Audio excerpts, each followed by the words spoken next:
Hello everybody, welcome back to the HardReset.Info channel. In today's video, I'll show you how to turn on or turn off age-restricted server on Discord.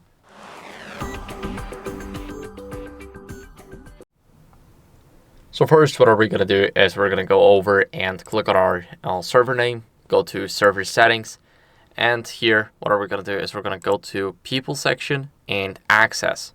Here we will have age-restricted server. And of course, every single user will have to confirm that they're over the legal age to view the server or its content like channels and etc. Now, as you guys can see, it's turned on. The switch is blue, but if we want to turn it off, we just turn it off, click Save Changes at the bottom, and that's how you guys can turn it on and turn it off. Thank you guys for watching. If you enjoyed this video, then make sure to leave a like, subscription, and a comment, and I'll see you in the next one. Bye.